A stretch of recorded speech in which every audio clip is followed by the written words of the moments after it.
Eso responsable. El Colegio de Ingenieros de Venezuela y el Fondo de Previsión Social del Colegio de Ingenieros de Venezuela presentan. A partir de este momento, todas las voces se unen en una sola señal.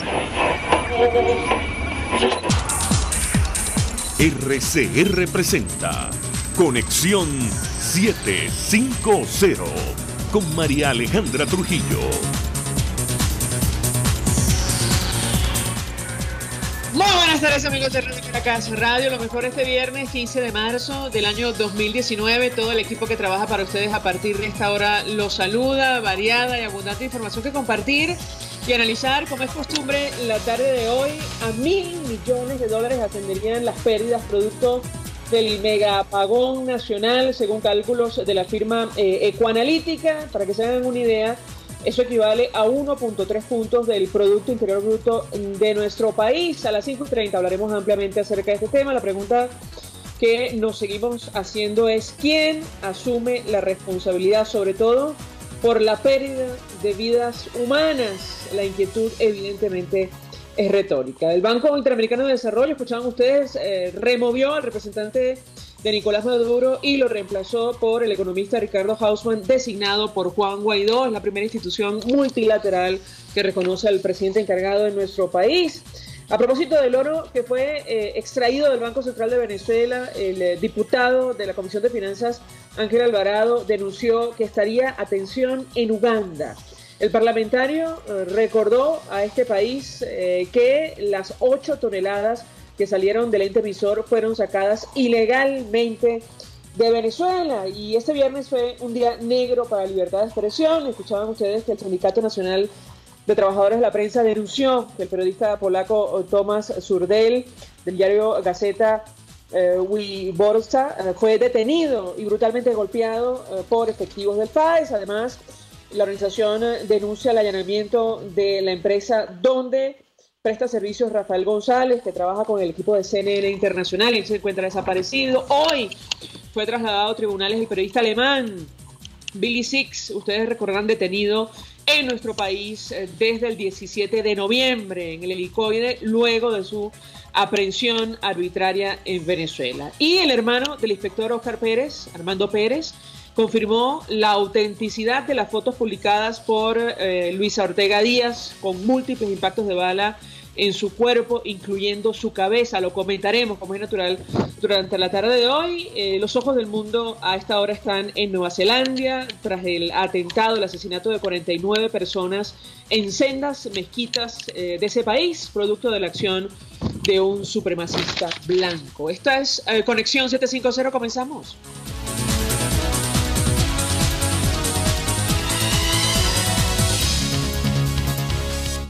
¿Qué está pasando en este país?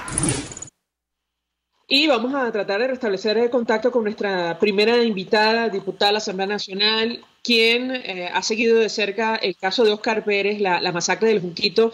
Ya la tenemos en la línea telefónica, es vicepresidenta del Comité de Derechos Humanos de la Unión Interparlamentaria. Diputada Delsa Solórzano, gracias por atendernos. Muy buenas tardes. Buenas tardes. Un gusto conversar con usted. Le pediría una primera reacción de su parte acerca de estas imágenes durísimas que fueron publicadas el día de ayer, que le dieron la vuelta al mundo, que vendrían a confirmar la forma, la manera como fue asesinado el inspector Óscar Pérez en el Junquito. La escuchamos.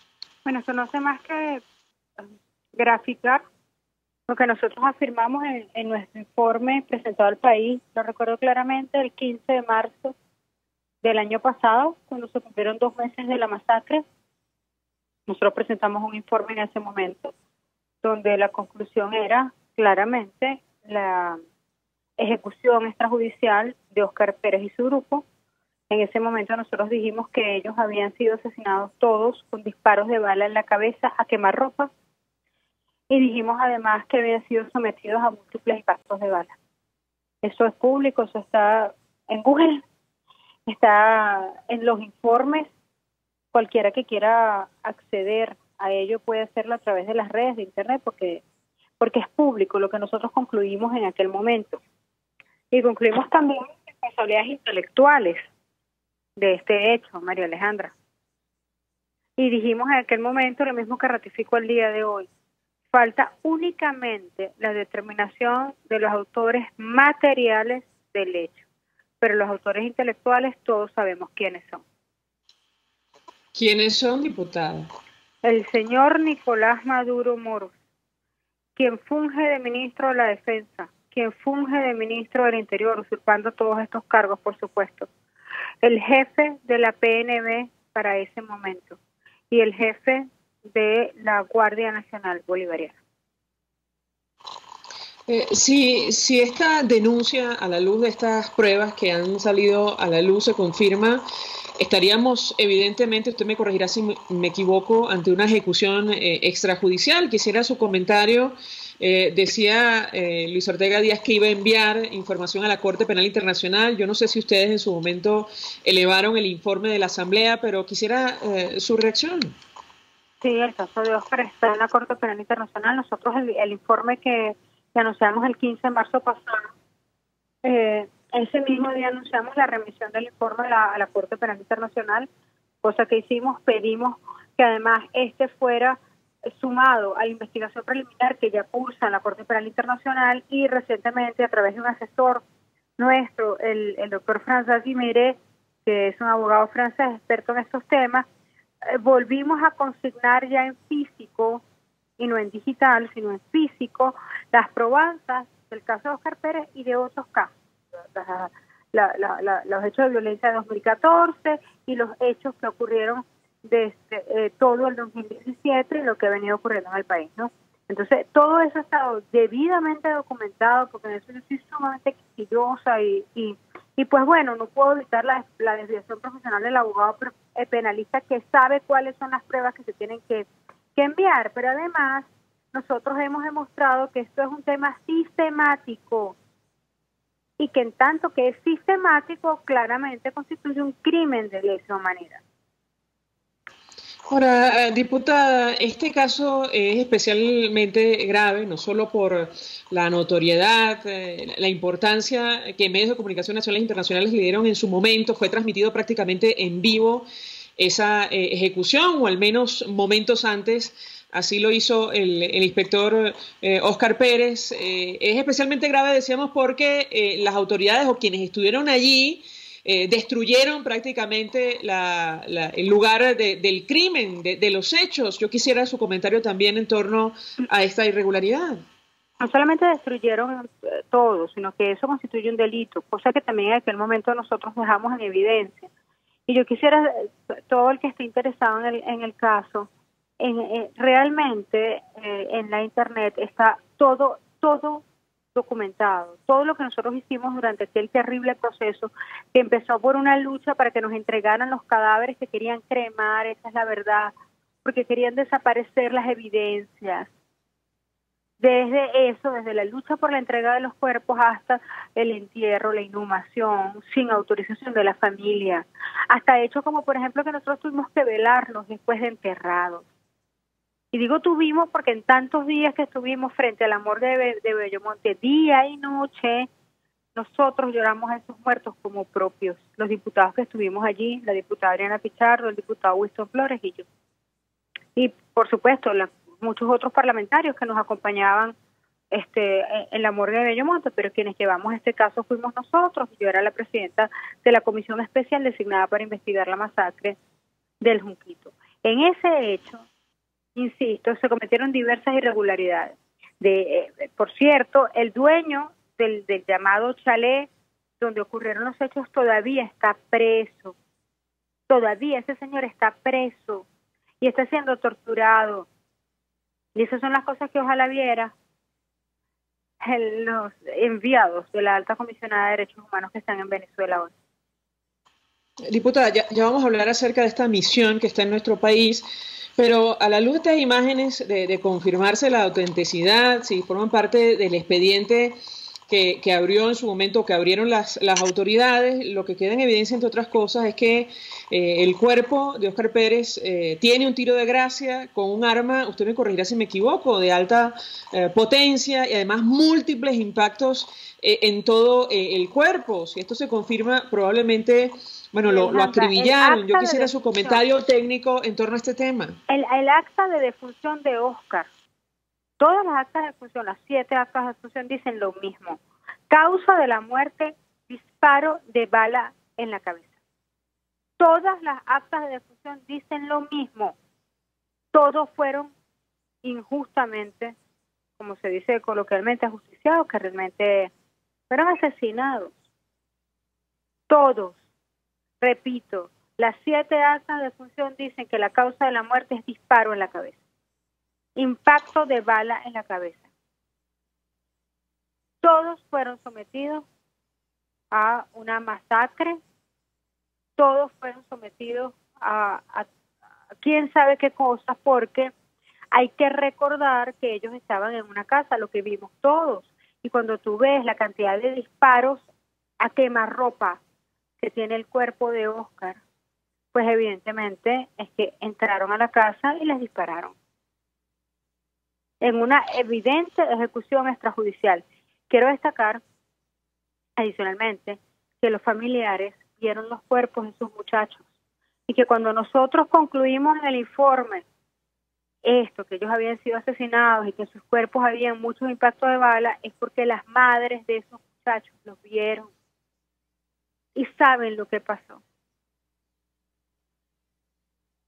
Diputada, usted mencionaba la misión de la alta comisionada de Naciones Unidas que está en nuestro país y decía, ojalá que estos funcionarios pudieran ver de primera mano o estudiar o acceder a este tipo de casos.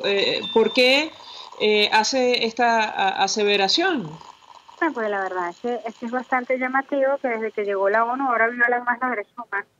Cuando uno cree que no es posible más, sí es posible más en una satrapía como esta. Desde que ellos llegaron, la amenaza, la persecución contra la prensa es cada vez peor. Comenzó con el tema del periodista Luis Carlos, pero estamos viendo en este momento cómo hay amenazas contra Luis Gonzalo Pérez, o sea, amenazas gruesas, fuertes, cómo hay un trabajador de la prensa, del área de seguridad, pero un trabajador de la prensa, cuando no es periodista, desaparecido, cómo golpearon brutalmente al periodista polaco hace pocas horas, funcionarios del FAES. Eso está pasando en este instante con la ONU aquí. Entonces eso tiene, y se los dije, estas palabras que te voy a decir, María Alejandra, yo se las dije a ellos en las 2 reuniones que sostuvimos. Esto tiene 2 lecturas. O uno, a la satrapía no le importa a la ONU y va a seguir increciendo el proceso de persecución y de represión en Venezuela, o Dios nos agarre confesados. ¿Qué va a pasar cuando ellos se vayan? ¿Y qué respondieron ellos? Ellos no responden nada. Ellos están aquí para preguntar y escuchar nuestras respuestas. Ahora, tengo que preguntarle, porque lo hemos conversado con otros diputados, incluso representantes de organizaciones no gubernamentales, ¿cuál es su percepción en lo personal? ¿Existe preocupación sobre la posible parcialidad ideológica de la expresidenta Bachelet? ¿Qué ha notado usted a la luz de esta visita y el intento, por cierto, del equipo de Nicolás Maduro de maquillar los lugares por donde pasan estos funcionarios? La escuchamos. Pero si ellos creen que los funcionarios son tontos. Pintaron Ramo Verde y pintaron el SEBIN. ¿Tú has visto, aunque sea en película, alguna vez en tu vida, una cárcel pintadita, blanquita, sin sucio? Eso no existe en ninguna parte del mundo. Mucho menos va a existir aquí. Cárceles recién pintadas y con olor a pintura fresca. Por cierto, que es una tortura para los presos, porque los tienen en lugares que no tienen ventilación, que no tienen acceso a la luz solar, oliendo constantemente a la pintura, cosa que es absolutamente tóxica. Esa es la realidad. Ayer sacaron presos de Ramo Verde y los llevaron al hospital militar y a otros lugares para que se viera más desocupada la cárcel. Y los presos que quedaron ahí se lo contaron a los miembros de la misión, porque no son tontos. Y en efecto, además, yo le decía también a la misión, en el caso, por ejemplo, de Juan Requesens, no importa si la cárcel está pintada con pintura de oro y tiene ribetes de diamante en el techo, y tiene un televisor de yo no sé cuántas pulgadas y una cama de plumas. Ese no es el problema. Cosa que no es así, por supuesto. Pero si fuera así, ese no sería el problema. El problema es que hay un diputado que está preso. Entonces no hay nada que maquillar. No hay nada que maquillar. En Venezuela se violan los derechos humanos constantemente, se violan todos al mismo tiempo. Ahora, diputada, yo insisto con la pregunta, ¿cuál es su expectativa con relación al trabajo de esta misión y concretamente de la expresidenta Bachelet? A ver, yo tengo muchos años de contacto con las personas que están aquí hoy. De hecho, soy apoderada de varias de las víctimas para representarlos ante los organismos de la ONU. Y ante estos mismos funcionarios nosotros tenemos muchos años consignando documentación. Y estos son los mismos funcionarios que han realizado los informes que nosotros conocemos en Venezuela, que son informes bastante buenos y bastante objetivos. Ojalá que esta no sea la excepción, y más allá de eso, ojalá que la señora Bachelet escuche. Tiene usted evidentemente sus dudas, como otros dirigentes de la Asamblea Nacional. Así es. Diputada, tengo que preguntarle, porque efectivamente, si estando ellos aquí han actuado como lo han hecho, bueno, ¿qué esperar cuando se retiren de Venezuela? A todo lo que usted mencionaba, habría que agregar la amenaza directa contra la población, esto de la resistencia activa que ordenó Nicolás Maduro, un mensaje dirigido a estos grupos armados. Quisiera su reacción y su comentario. ¿De esto hablaron con los funcionarios de Naciones Unidas o no en lo absoluto? Sí, lo hicimos. Y de hecho, durante la sesión de la Asamblea Nacional que hicimos el día que ellos estaban allí, yo misma presenté el video del señor Maduro, el usurpador, donde hacía ese llamado a la actuación de los funcionarios, de los señores esos, de los colectivos paramilitares y otra cantidad de delincuentes armados que hacen vida junto a la satrapía, para que actuaran. Y también presentamos un video justamente de los colectivos actuando, como lo hacen ellos, armados, disparando, amenazando, en fin. Y además, ellos vieron a los colectivos que rodean la Asamblea Nacional, que no puedes tapar el sol con un dedo. Ellos están ahí y ese día estaban ahí como siempre están. Entonces ellos tienen bastante claridad frente al tema. De hecho, si recordamos el comunicado que emitió la señora Bachelet el 23 de febrero, mientras yo, por ejemplo, estaba siendo amenazada de muerte por los colectivos en San Antonio del Táchira, esa es la realidad, ella emitió un comunicado alarmada por la utilización de estos grupos paramilitares armados para amedrentar a la población. Con lo que insisto en que la ONU está muy clara en lo que están haciendo estos colectivos paramilitares. Ojalá que lo estén ellos, por cierto, María Alejandra, porque el llamado que les hacemos a esos ciudadanos es al desarme. Dejen de ser asesinos, por Dios. Ya basta de que maten gente, de que amedrenten, de que hieran. ¡Basta! Eso no es un trabajo. Ser asesino, ser sicario, eso no es un trabajo. Finalmente, diputada, tengo que preguntarle sobre las amenazas dirigidas contra el presidente encargado y presidente de la Asamblea Nacional. Él hacía referencia a ello ayer en un acto en El Hatillo. Reiteraba que ustedes en la Asamblea tienen una ruta establecida en caso de cualquier acción en su contra, tomando en cuenta la cantidad de investigaciones que entiendo han sido sustanciadas incluso al margen de los procedimientos que establecen la Constitución y las amenazas ciertas en su contra. ¿Qué puede decirnos? Sí, en efecto, hay una ruta de la que no vamos a hablar, igual que no lo hizo el presidente Guaidó ayer. Pero lo que nosotros queremos es que el país esté tranquilo, en el sentido de que sus diputados estamos trabajando y estamos preparados para todo. Y todas, insisto, todas las opciones están sobre la mesa. La que no está sobre la mesa es que nos rindamos. No nos vamos a rendir y vamos a luchar hasta lograr la democracia en Venezuela, y sabemos que eso está muy cerca. Diputada Elsa Solórzano, gracias por atendernos, acompañarnos estos minutos. Ella es vicepresidenta del Comité de Derechos Humanos de la Unión Interparlamentaria Mundial, diputada de la Asamblea Nacional, bueno, expresando opinión, análisis acerca de lo que ha ocurrido en las últimas horas, sobre todo estas imágenes que le han dado la vuelta al mundo, donde aparece el cuerpo, el cadáver del inspector Óscar Pérez con múltiples impactos de bala en su cuerpo, incluyendo uno en la cabeza, que vendría a confirmar las hipótesis que se manejaban desde el inicio acerca de su asesinato o incluso su ejecución. Vamos a la pausa. A regreso venimos con más. Usted escucha Conexión 750 con María Alejandra Trujillo, solo por RCR 750 AM. Puedes seguirnos en nuestras redes sociales. En Twitter, @RCR750, la radio que se ve.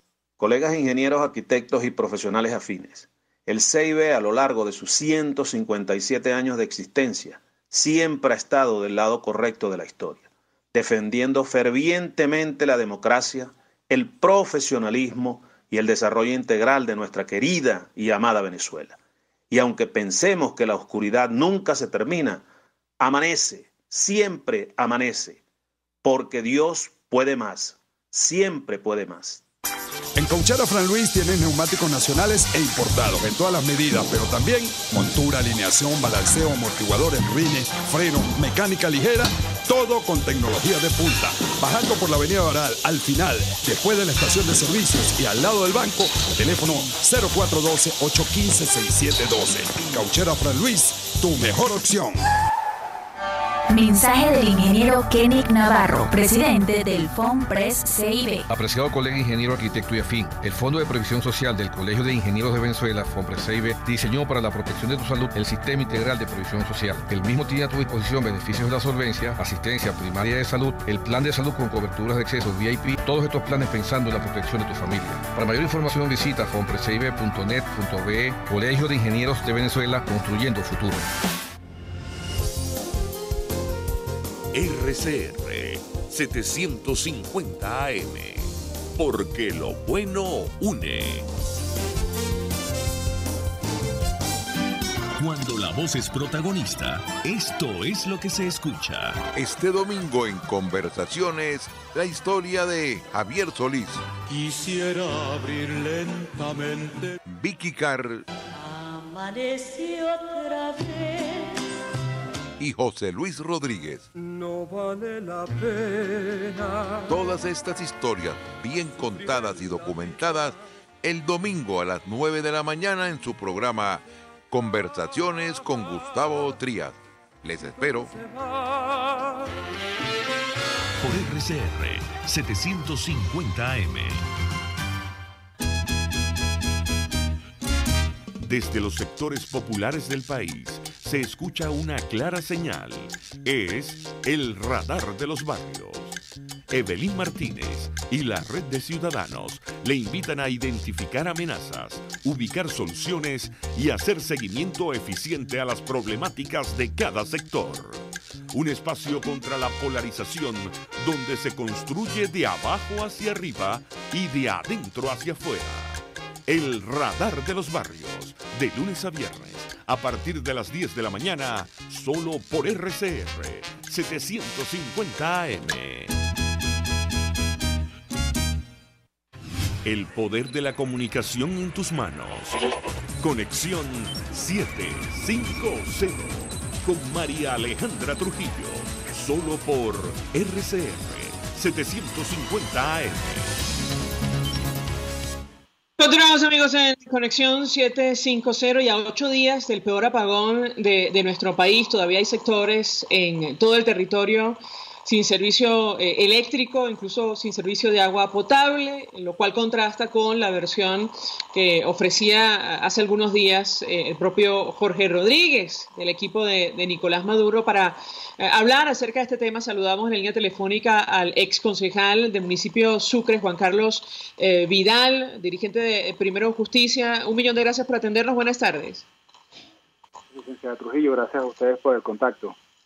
Pues mucho interés de conocer la información que pueda compartir con nosotros en torno al servicio eléctrico, el servicio de agua potable en el área metropolitana de Caracas y concretamente en el municipio Sucre. ¿Lo escuchamos? Sí, bueno, bien lo decías en la introducción de la entrevista, contrariamente a lo que ha estado manifestando el régimen con respecto al apagón de días pasados, pues no se ha restituido del todo el servicio de energía eléctrica en la Gran Caracas. Tenemos el caso del municipio Baruta, por ejemplo, donde el alcalde Darwin González ha estado permanentemente informando y en el último parte que entregaba el alcalde González se refería a que hay zonas como Terrazas del Club Hípico, como Charayavecito, en Baruta, como la Ciudadela, donde todavía no ha llegado nuevamente el servicio. Y lo que ocurre en Baruta, María Alejandra, ocurre en Sucre también y ocurre en Libertador. Nosotros tenemos el caso del sector Matapalo, en la parroquia La Dolorita, donde no se ha restablecido el servicio eléctrico. Nosotros tenemos el caso del sector Monseñor Arias, en el kilómetro 12 de la carretera Petare-Santa Lucía, la parroquia Mariche, donde no se ha restituido el servicio eléctrico. Y entonces alguien pudiera decir que nos está escuchando, bueno, pero es que es un sector muy específico, casi rural, en el extremo del municipio Sucre, sí, pero es casualmente el sector donde se encuentra, por ejemplo, el embalse La Pereza, y al no haber servicio de energía eléctrica en la zona, pues obviamente tampoco hay bombeo de agua potable, ¿no? Entonces, contrariamente a lo que ha venido anunciando el régimen, nos conseguimos que en la Gran Caracas sigue existiendo dificultades en la prestación de ambos servicios que, por cierto, son derechos humanos fundamentales declarados por la Organización de Naciones Unidas en 2011, tanto el acceso a la energía eléctrica como el acceso al agua potable. Esto tiene mucho que ver. Hoy ha sido noticia la publicación de la encuesta de condiciones de vida en COVID, que presenta cifras dramáticas. Solo el 30%, el 29% de la población, solo 3 de cada 10 venezolanos son privilegiados y reciben servicio de agua potable todos los días.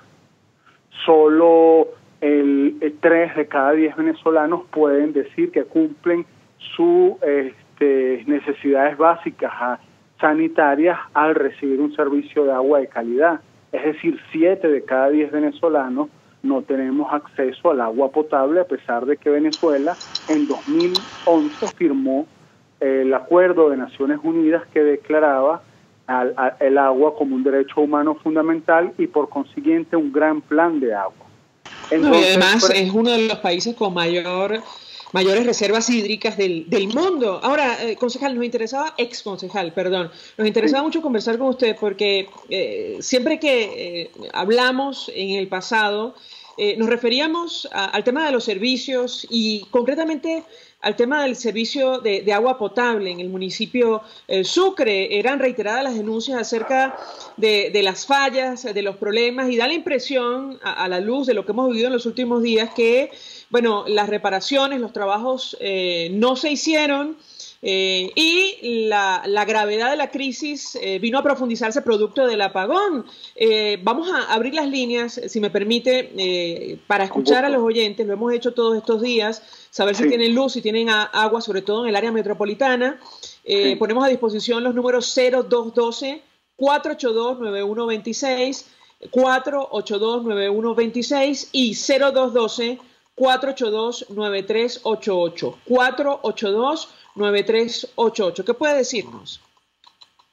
Bueno, justamente refiriéndose al tema de los servicios públicos, María Alejandra, cuando el gobierno manifiesta, por cierto, una hipótesis absurda, y yo diría que hasta ridícula, del sabotaje cibernético, es bueno recordarle que antes de que ocurriera este evento nacional, ya como bien lo dices, veníamos padeciendo, no solo en la Gran Caracas, sino a nivel nacional, de problemas tanto de intermitencia en la prestación del servicio de energía eléctrica como problemas de agua. Nosotros en Sucre tenemos al 65% del municipio que recibe agua 2 veces por semana. Y no estamos hablando solamente de sectores de crecimiento desordenado como los sectores populares, sino urbanizaciones consolidadas, como por ejemplo el Marqués, como la urbanización Horizonte, como la urbanización Lurbina, como la urbanización Miranda, ¿no? Con un servicio de agua solo 2 días a la semana. Esto ocurre antes del evento del mega apagón de la semana pasada, pero además el tema del servicio eléctrico es dramático. Ha sido noticia nacional lo ocurrido en la subestación de la Ciudadela en Baruta o de las Taima en el Atillo, pero es que resulta que la subestación de las Tapias aquí en el municipio Sucre se quemó justamente por problemas de voltaje a finales del año pasado y 200.000 vecinos del municipio estuvieron 4 días sin agua, sin servicio de energía eléctrica. y eso prácticamente no sale en los medios, no nos enteramos, digamos, como opinión pública. Y algo parecido ha sucedido en la zona norte de Petare, donde el servicio de agua falla con permanencia, donde el servicio eléctrico falla con permanencia. Algo parecido sucedió, por ejemplo, hablando de comunidades específicas, del barrio El Carpintero, en Petare Sur, donde tienen serios problemas de energía eléctrica y con frecuencia se la racionan. Entonces esa tesis ridícula, infantil, del ataque cibernético es una gran farsa, porque la verdad es que producto de la falta de inversión y del manejo irregular y deshonesto de los recursos del sistema eléctrico, las fallas del servicio vienen ocurriendo de hace muchos años. Era indignante, yo tuve oportunidad de mencionarlo en el Twitter hace unos días, ver uno de estos micros que en algún momento sacó Globovisión, donde salía el expresidente Chávez en el cumpleaños número 75 de Fidel Castro, dándole como regalo no sé cuántos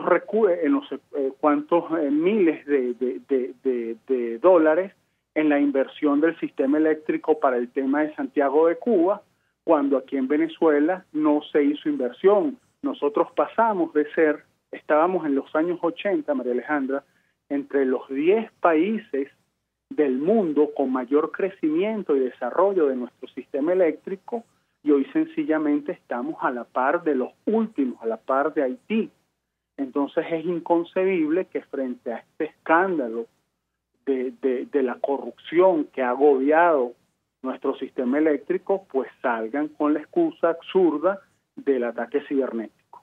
El día miércoles, permíteme que te comente, tuve acceso a una encuesta de la firma More Consulting, donde le preguntaban a la gente que qué opinaban, cuál era el motivo, según su criterio, del apagón nacional. Y el 90.8%, es decir, 9 de cada 10 venezolanos, no creían la tesis del sabotaje, sino que se inclinaban más bien por otros factores como la falta de inversión, la falta de mantenimiento y la corrupción.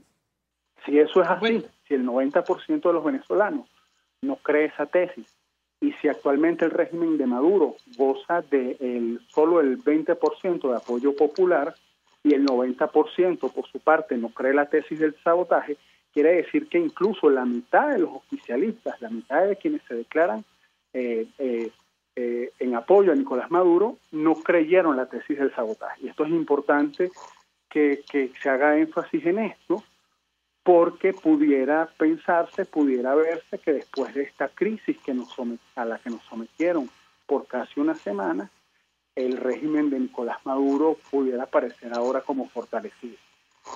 La verdad es que, indignantes son muchas cosas. Por ejemplo, recordar los videos del expresidente Chávez en 2015, 14 años atrás, hablando de lo que iba a hacer con el río Guaire.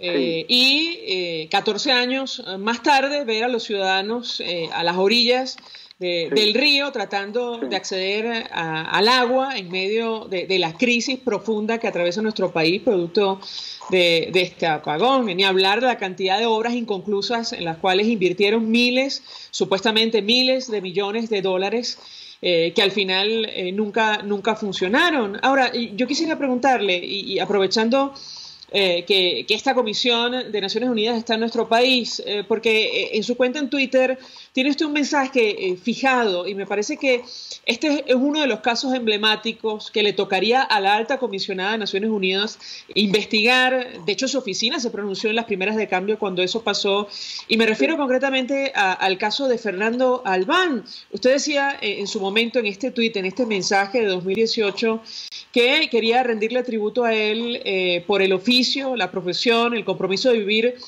como político en un país donde hacer política pone en riesgo su propia vida. Y yo quisiera su comentario a la luz de lo que ha ocurrido en las últimas horas, y si tiene alguna expectativa de que esta misión en nuestro país puede dar con la verdad de lo ocurrido en el caso concreto de Fernando Albán. Lo escuchamos. Bueno, María Alejandra, lo primero, que el tuit, que en efecto está fijado en mi cuenta, habla del riesgo del oficio de la política, pero si a mí me tocara redactar ese tuit hoy, dijera del riesgo de hacer política en Venezuela, pero le agregaría y del riesgo de hacer periodismo también. porque cuando vemos lo que le hicieron a Luis Carlos Díaz, cuando vemos las amenazas, por cierto, a un vecino del municipio Sucre, un petareño como Luis Gonzalo Pérez, ya no solo el riesgo es de los políticos, sino el riesgo es también de los comunicadores sociales. Lo decía la diputada Solórzano hace un rato conversando contigo, lo que le acaban de hacer al comunicador social polaco, ¿no? Presuntamente a manos del FAES.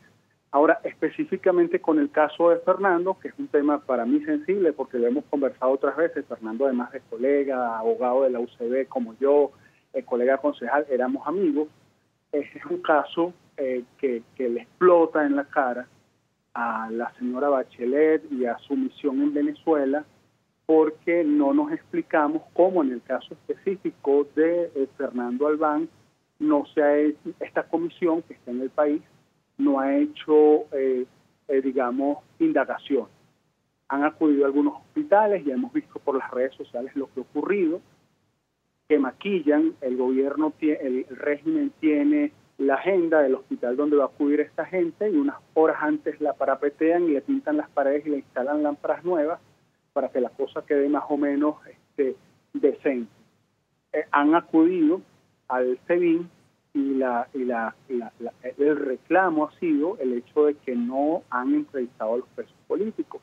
Y en el caso específico de Fernando Albán, pues no se han hecho mayores diligencias. De manera que nosotros, o en mi caso personal, con respecto a Fernando, no nos generamos demasiadas expectativas en cuanto a esta comisión que está visitando el país de Naciones Unidas.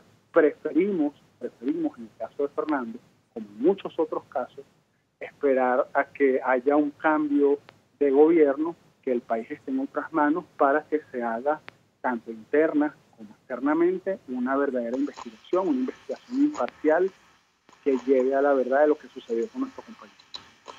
Gracias, Juan Carlos Vidal, por atendernos y acompañarnos. Fue concejal en el municipio Sucre, expresando opinión acerca de los servicios básicos, lo que ha ocurrido producto del apagón y también la situación de derechos humanos, el caso emblemático de Fernando Albán, que provocó la reacción de la Oficina de la Alta Comisionada de Derechos Humanos, que sería un caso justamente a investigar, tomando en cuenta que estos funcionarios están en nuestro país. Lamentablemente, de momento no ha sido así.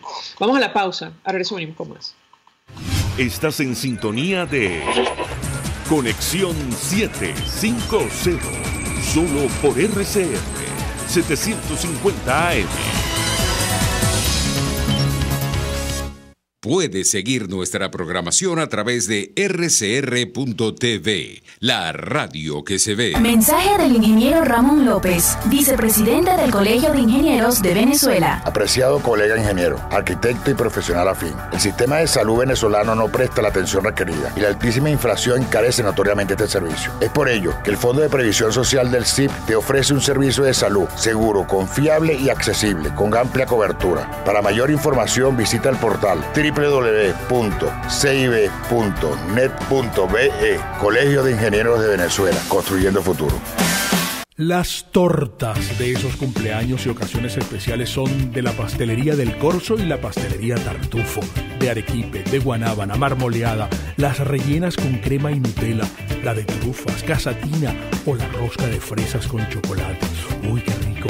Encárgalas aquí 0212-941-1971 o 239-5861. Del Corso y Tartufo, dos maravillosas pastelerías unidas por una misma tradición.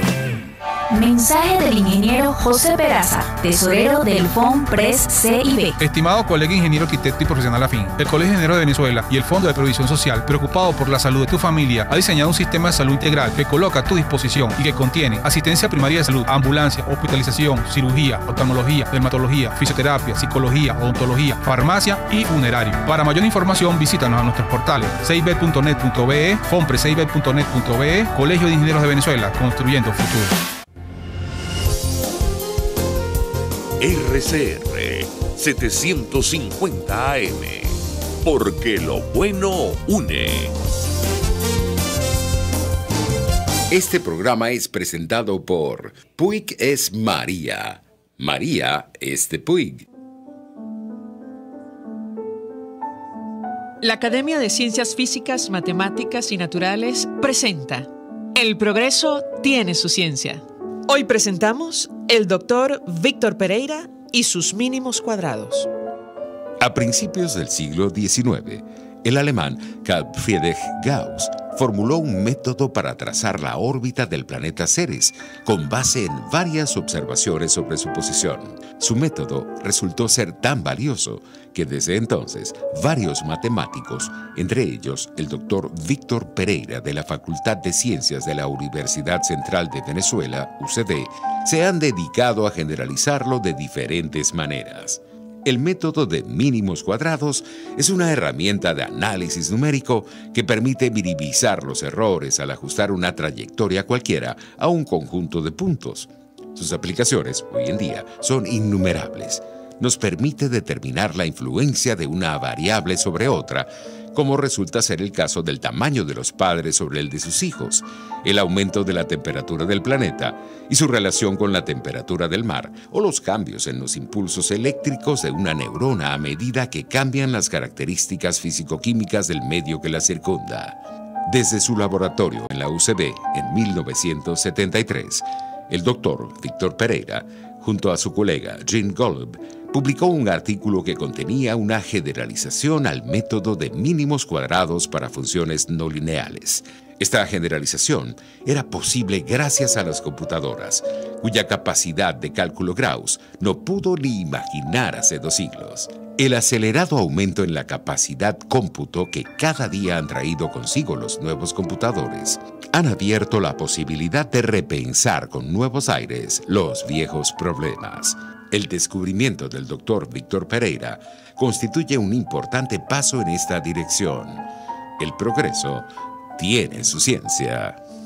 La Academia de Ciencias Físicas, Matemáticas y Naturales presentó El progreso tiene su ciencia. Para más información, www.acfiman.org.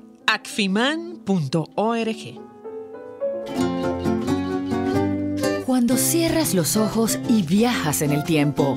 Cuando el sabor te transporta a otro lugar. Cuando el olor te hace recordar momentos únicos. Esa es María Puig, una galleta que es un pedacito de tu historia.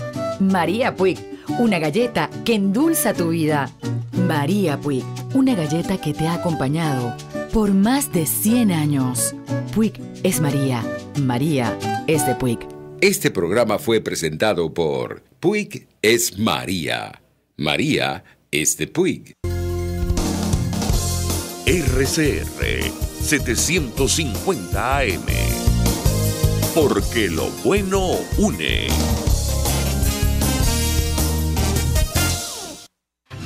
María Alejandra Trujillo te acompaña en Conexión 750. Solo por RCR 750 AM. Claro y raspado. Continuamos, amigos, en Conexión 750 y lo dicho, a partir de esta hora hablamos ampliamente acerca del telón de fondo de esta crisis, la situación económica. Hay una cifra que se daba el día de hoy: a $1.000 millones ascenderían las pérdidas producto del megapagón nacional, según cálculos de la firma Ecoanalítica. Para que se hagan una idea, esto equivale al 1.3 puntos del Producto Interior Bruto de todo nuestro país. Para hablar de este y otros temas, saludamos en línea telefónica al economista Leonardo Boniac. Como siempre, gracias por atendernos. Buenas tardes. Buenas tardes, Alejandro. Un gran placer. Un saludo a todos los radioescuchas. Un gusto conversar con usted. Le pedí una primera valoración acerca de este tema. Seguramente los datos incluyen el impacto de la caída de la producción de petróleo producto de la falta o los problemas con el sistema eléctrico nacional. ¿Lo escuchamos? Bueno, mira, básicamente el impacto es sobre toda la oferta agregada de la economía y la demanda agregada. Un poco para ilustrarte, cuando hablamos de la oferta agregada, hablamos de todo lo que se ofrece internamente en el país, que tiene lo que es el Producto Interno Bruto como tal y, por supuesto, el componente importado. Y por el lado de la demanda, estamos hablando de toda la demanda agregada interna, que incluye todo lo que es el consumo privado, consumo público, la formación bruta de capital, que es las inversiones que hace el sector productivo venezolano, y por supuesto la demanda externa, que son nuestras exportaciones, la posibilidad de exportar, que se incluye indudablemente petróleo. Así que hablar de 1.000 millones o un poco más de 1.000 millones es una cifra absolutamente modesta. Esto puede llegar inclusive hasta 2 puntos del Producto Interno Bruto. Estamos hablando de un impacto tremendo, sin considerar inclusive algunos elementos como los impactos financieros que tienen que ver con la virtual paralización del sistema de pago de la economía, ya que durante estos 5 días de apagón la banca venezolana prácticamente no operó, y ahí tiene un impacto tremendo en términos de facturación de todo el sector real de la economía, que lo hace a través, por supuesto, de los medios electrónicos de pago, tarjeta de crédito, tarjeta de débito, transferencia bancaria, etcétera. Todo eso estuvo severamente perturbado, al punto de que el dólar al menudeo fue realmente el sistema de pago que operó durante estos 5 días, porque o pagabas en efectivo en bolívares soberano o pagabas en dólares. Pero por supuesto, cuando tú vas a comprar una bolsa de hielo que cuesta 4.900 bolívares en promedio en todas partes, y eso le sumas un garrafón de 5 litros de agua potable, Minalba, cualquier marca que tú quieras, que te cuesta 6.000-7.000 bolívares, cuando tú sumas eso son 13.000-14.000 bolívares. Nadie tenía esa cifra, por supuesto, en bolívares soberanos, en billetes, en efectivo para poder pagar. Eso no existe en ninguna parte. Y por supuesto, cuando hablamos del tipo de cambio paralelo, entonces eso se podía cancelar con 4 o 5 dólares. Es decir, que fue el dólar de los Estados Unidos al menudeo, que fue, digamos, el instrumento de pago, la moneda de curso legal prácticamente, o en términos prácticos, la moneda utilizada por todos los venezolanos, por una inmensa mayoría de venezolanos que de una u otra manera se vieron obligados a sus pequeños acervos en efectivo en dólares, teniendo que utilizar en estos 5 días. Así que el impacto fue tremendo, fue enorme, fue gigantesco en términos de pérdida, de destrucción de riqueza para la economía venezolana. Pero todo eso, Alejandra, como tú bien sabes, no puede compararse con las pérdidas humanas que tuvimos durante esos días, vinculados sobre todo a niños, a ancianos, a personas muy enfermas que requerían obviamente toda la asistencia de aparatos de respiración, etcétera, que estaban conectados pues durante estos días en terapia intensiva en todos los hospitales o clínicas en Venezuela. Sí, por esa razón destacábamos que llama poderosamente la atención, clama al cielo que 8 días más tarde, después del peor apagón que ha sufrido nuestro país, ni siquiera un solo funcionario haya asumido la responsabilidad por las pérdidas humanas y también las pérdidas materiales. Ahora, a la luz de este panorama, parece evidente que Venezuela va a necesitar la ayuda externa, el financiamiento internacional para hacer frente a esta crisis, a esta catástrofe. ¿Qué impacto tiene que hoy el Banco Interamericano de Desarrollo haya admitido al representante designado por el presidente encargado, Juan Guaidó, y haya removido al representante de Nicolás Maduro en esa institución? Bueno, ya habíamos visto el anuncio muchas semanas atrás, la decisión del Banco Interamericano de Desarrollo, que cuidado, no podemos decir nosotros que esto es un organismo sujeto, es verdad, a la voluntad de potencias imperiales que conspiran contra Venezuela y contra el modelo socialista adoptado por el régimen de Nicolás Maduro. El Banco Interamericano de Desarrollo está conformado por una junta de gobernadores, ¿verdad? Y cada junta de gobernadores, por supuesto, son aproximadamente unos 24 o 25 gobernadores que representan a cada país de América Latina. Es decir, que si vamos a hablar de, por ejemplo, de la OEA, quizás la OEA tiene la misma cantidad de miembros que tiene el propio Banco Interamericano de Desarrollo. Así que entonces no fue una persona, digamos, un burócrata dentro del Banco Interamericano que toma la decisión. La decisión es tomada por la Junta de Gobernadores del Banco Interamericano de Desarrollo, cuando se reconoció en primer lugar al señor Juan Guaidó como presidente encargado, pero más allá de eso, se ponen sobre la mesa la disposición del Banco Interamericano para apoyar a Venezuela con financiamiento a mediano y largo plazo para todo el levantamiento de la infraestructura que está en el piso en el país. Por supuesto, esto tiene unos condicionantes que pasan por el restablecimiento del orden democrático institucional en Venezuela, porque los organismos multilaterales, y eso incluye al BID, a la Corporación Andina de Fomento, al propio Banco Mundial de Fomento y Desarrollo, al Fondo Monetario Internacional, obviamente no van a financiar estados o países donde se violan los derechos humanos, donde se viola la libertad ciudadana, se asiste a la participación política y, por supuesto, son violados recurrentemente los derechos humanos. Entonces, todos los países que de alguna manera forman parte de esos que ascienden, regímenes que ascienden hacia prácticas totalitarias y autocráticas, entonces asiste a la democracia liberal, obviamente no son asistidos por ese tipo de organismos. Eso sí es una práctica de países como China, como Rusia, que son regímenes totalitarios, que dan financiamiento sin tomar en cuenta cuáles son las prácticas políticas, sobre todo aquellas que violan los derechos políticos y las libertades ciudadanas. Entonces, bueno, tengo que preguntarle... efectivamente, Venezuela tiene un problema muy serio, María Alejandra, que es que lo que ocurre en Venezuela no fue un producto, como todos sabemos, de un pulso electromagnético, ¿verdad?, con el cual se lanzó contra el cerebro electrónico de la represa del Guri, ni fue producto de un ataque cibernético, porque son sistemas analógicos y todo el país lo sabe.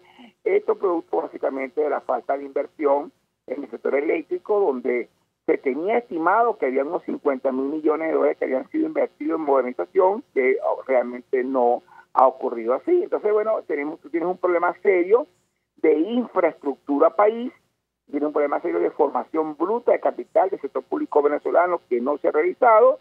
La desacumulación de capital ha sido realmente vertiginosa año tras año. La formación bruta de capital o la inversión en infraestructura física, levantamiento de infraestructura, incorporación de maquinaria, tecnologías, equipos en el sector público está totalmente desfasado. Esa caída es un promedio de 24-25% por año, y así que la desacumulación de capital ha sido tremenda. El país está realmente en el piso.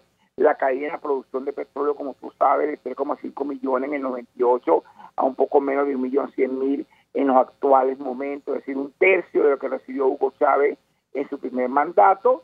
Bueno, es una demostración de la pérdida de infraestructura en el sector energético, básicamente petrolero, petroquímico y gasífero, pero esto se suma también al deterioro de la infraestructura de carreteras, autopistas en Venezuela, del metro de Caracas, y por supuesto no podía faltar todo lo que es el sector eléctrico, por supuesto, y los servicios de agua potable. Así se encuentra Venezuela, y obviamente en un contexto de giro radical, de apoyo económica, de abandono del actual modelo político, sin duda Venezuela va a contar con la asistencia técnica y financiera de los organismos multilaterales. Y hablo obviamente de un conjunto de organismos que están listos ya, y así lo han anunciado, para darle el apoyo a Venezuela, que Venezuela va a necesitar para el relanzamiento de nuestra economía hacia el siglo XXI. Gracias, Leonardo Muniac, como siempre, por atendernos, acompañarnos, clarísimo el planteamiento economista. Vamos a la pausa y ya venimos con más.